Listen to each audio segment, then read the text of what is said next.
Hello, welcome to the quality fitness और मैं doctor प्रिया।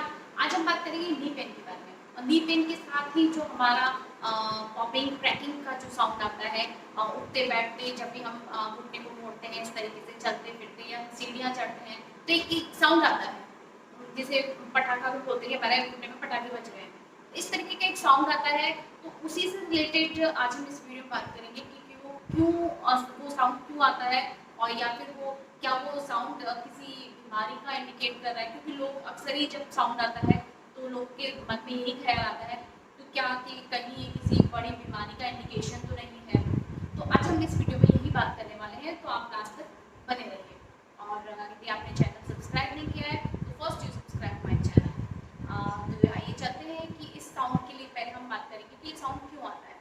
देखिए, कोई भी जॉइंट है, जॉइंट का दो बोन्स को मिलके ही जॉइंट बनता है। बीच में हमारा साइनोवियल फ्लूइड होता है जो कि उनको लुब्रिकेट का काम करता है, वो इजीली लुब्रिकेट हो, आपस में टकराए नहीं और इनका मोशन अच्छे से हो। उस पे एक कार्टिलेज रहता है दोनों जॉइंट्स के ऊपर, दोनों बोन्स के ऊपर कार्टिलेज, और बीच में हमारा रहता है साइनोवियल फ्लूइड। उस फ्लूइड में गैस बनती है, नाइट्रोजन गैस। जब वो मूव होता है, जब वो मूव करता है तो एकदम से वो गैस रिलीज होती है।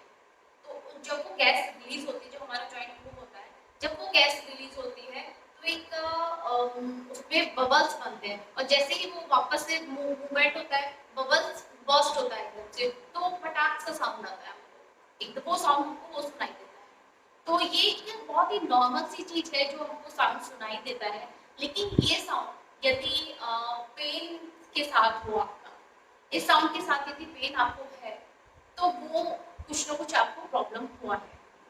तो ये जो साउंड है हमारा, ये 3 टाइप्स में डिवाइड करते हैं। इसमें एक रहता है हमारा ऑस्टियोआर्थराइटिस से रिलेटेड, जो कि आफ्टर 55 के बाद ही होता है, जिसमें जॉइंट्स का हमारा डिजनरेशन होना स्टार्ट हो जाता है।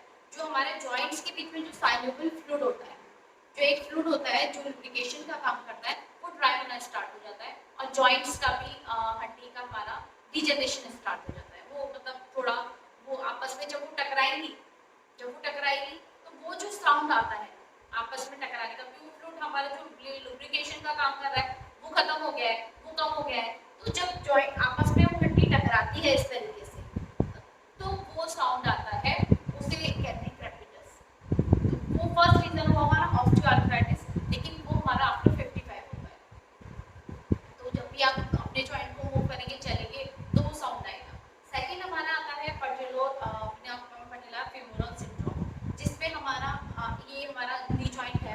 नी जॉइंट में हमारा एक ऊपर ये नी कैप रहता है।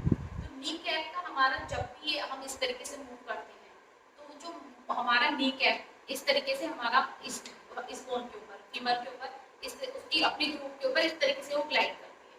तो जब वो उसका ग्लाइडिंग प्रॉपर ग्लाइडिंग नहीं हो रही है, यदि वो इधर से उधर घूम रही है, वो ग्लाइड प्रॉपर अपने ग्रुप में ग्लाइड नहीं कर रही है, वो इधर से उधर ग्लाइड यदि कर रही है तो इनसे ग्राइंडिंग, तो उसके ग्राइंडिंग हो रही है, आपस में वो टकराती है हड्डी से जाके, तब वो जाके वो साउंड आता है। तो ये हमारा बहुत ही अर्ली एज हो जाता है, आफ्टर 30 35। यदि वो और यदि वो इसके साथ पेन के साथ यदि वो हो रखा है तो वो इट्स अ प्रॉब्लम। तो पैटेलो फेमोरल सिंड्रोम यदि आपका है तो आप जल्दी से अपने डॉक्टर से कंसल्ट कीजिए। के साथ यदि आपको क्रेपिटस के साथ यदि पेन है इसमें, क्योंकि बेबी रनर्स को रहता है, वो बहुत ज़्यादा आप वॉक कर रहे हैं, रनिंग कर रहे हैं, साइकिलिंग कर रहे हैं, तो उस केस में उन लोगों को रहता है। थर्ड हमारा आता है जब हमारा कार्टिलेज, जो जॉइंट के आसपास जो कार्टिलेज बने हुए हैं, तो कार्टिलेज और आपका लिगामेंट्स, यदि आपके कार्टिलेज, लिगामेंट्स, आपकी मसल्स वीक हैं तो आप जॉइंट को अच्छे से बाइंड नहीं कर पाते हैं। जब वो जॉइंट्स को बाइंड नहीं कर पाएंगी अच्छे से, आपको उसको स्टेबल नहीं कर पाएंगी, तो वो जॉइंट्स में फिर वो साउंड आएगा, क्योंकि वो प्रॉपरली वर्क नहीं कर पाएंगी तो वो साउंड आता है। तो ये 3 मेन रीजंस हैं आपके पॉपिंग और क्रैकिंग के, जिन्हें क्रेपिटस बोलते हैं। अब हम चलते हैं इसके ट्रीटमेंट पार्ट पर। देखो, आप ये पता कर सकते हैं कि वो हमारा ग्लाइडिंग प्रॉपर हो रही है और उस ग्लाइडिंग के साथ ही हमारा पेन आता है। तो ये हम अपने इसको इंडेक्स फिंगर को और थंब को अपना ये जो हमारा पटेला कैप होता है उसके ऊपर रखेंगे इस तरीके से, ठीक है। इस तरीके से हमने रखा और जिस भी साइड हमको पता करना है, इसी के साथ साथ हम अपने नी को ऊपर ले जाएंगे। यदि आपका ये नी ऊपर, आप जब आप ऊपर कर रहे हैं तो आप ये देखेंगे आपका पटेला बोन, आपका नी कैप है, वो इधर उधर जा रहा है, यदि वो इधर उधर जा रहा है और वो पेन फ्री और साउंड भी आ रहा है, वो पेन के साथ है, यदि उसका मूवमेंट पेन के साथ इधर उधर जा रहा है, जब वो इधर अपना एक इस वाला ये वाला मूवमेंट होने की जगह यदि वो इधर इधर जा रहा है, साइड में साइड बेस में जा रहा है और उसमें पेन है आपको और वो साउंड भी आता है, तो it's a patella femoral syndrome, जिसके लिए आपको डॉक्टर से कंसल्ट करना होगा। तो हम चलते हैं इसके ट्रीटमेंट पार्ट के ऊपर, जिसमें हमको अपनी मसल्स को स्ट्रॉन्ग करना होगा, जिसमें यदि मसल स्ट्रॉन्ग होगी, मेनली अब इस वीडियो में हम पटेला फिमोरल सिंड्रोम के बारे में बात करेंगे, जिसमें यदि हमारी मसल्स स्ट्रॉन्ग होगी तो मसल स्ट्रॉन्ग होगी तो वो आपके जॉइंट्स को कम वर्क करना पड़ेगा, वो आपके उस जॉइंट को स्टेबल रखेगी। इसलिए हम इसमें अपना पटेला फिमोरल सिंड्रोम में आपको कौन कौन सी एक्सरसाइजेस करनी चाहिए वो मैं आपको बताऊंगी किस तरीके से करना है।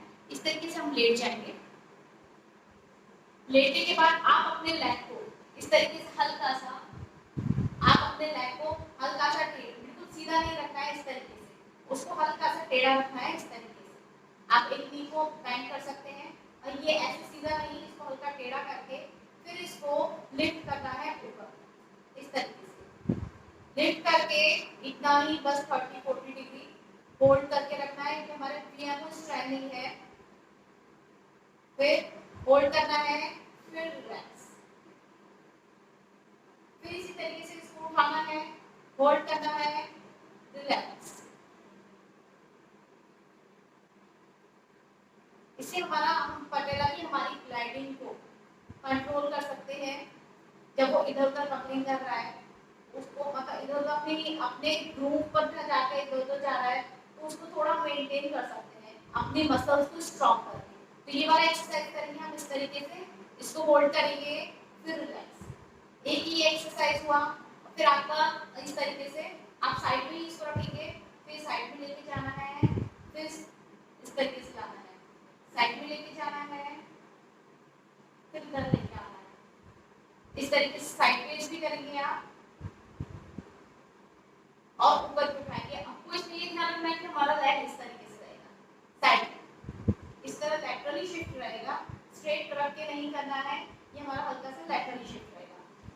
थर्ड एक्सरसाइज में आप प्रोन पोजीशन में इस तरीके से आप उल्टे सो जाएंगे, उल्टे सोने के बाद हमको अपना नी को इस तरीके से बेंड करना है 90 डिग्री, लेकिन नी हमको ना तो ये हमारा पैर ऐसे जाएगा ना ही ऐसे जाएगा, सिर्फ हमको ये बिल्कुल स्ट्रेट लेना है और 90 डिग्री तक, और बस इससे ज़्यादा नहीं जाना है, होल्ड करके रखना है, फिर रिलैक्स, इस तरीके से इसको उठाना है, होल्ड करना है, फिर रिलैक्स,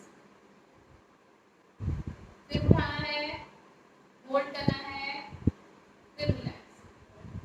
तो ये 3 एक्सरसाइजेस आपको करनी है अपने VMO मसल के लिए, जिससे आप अपनी पटेला की ग्लाइडिंग को, जो हमारी ग्लाइडिंग है, ग्लाइडिंग हमारी ग्लाइडिंग में कन्वर्ट ना हो, उसमें थोड़ा सा। लेकिन जब आपको पेन बहुत ज़्यादा है, पेन के ड्यूरेशन में कोई भी एक्सरसाइज नहीं करनी है, पेन के ड्यूरेशन में वही हमको इसका आइसिंग करना है, मेडिकेशन लेना है, आइसिंग के साथ हमको इसको रेस्ट देना है, क्योंकि वो अभी वीक है, उसमें पेन है बहुत ज़्यादा, ग्लाइडिंग की वजह से उसमें इन्फ्लेमेशन भी बन जाता है, थोड़ा सा इधर उधर आपका ऑस्टियोफाइट्स भी डेवलप हो जाते हैं। तो हमको सिर्फ उसमें पहले रेस्ट करना है, आइसिंग करना है, और सोते टाइम पे हल्का सा अपने फुट को एलिवेट रखना है, अपना नीचे नी के नीचे या आपके एंकल के नीचे क्लोज लगाकर उसको थोड़ा सा एलिवेट रखना है। जो हमारा राइस ट्रीटमेंट होता है, rest, icing, bandaging, compressing and elevation, तो ये ट्रीटमेंट लेना है। उसके बाद में ये कुछ टाइम बाद ये वाली एक्सरसाइजेस स्टार्ट करनी है।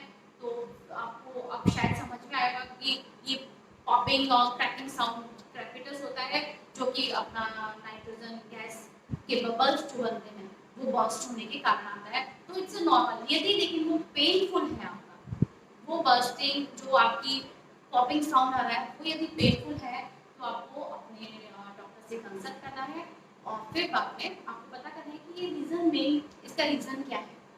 और वीडियो अच्छा हो तो शेयर कीजिए and like, subscribe. Thank you.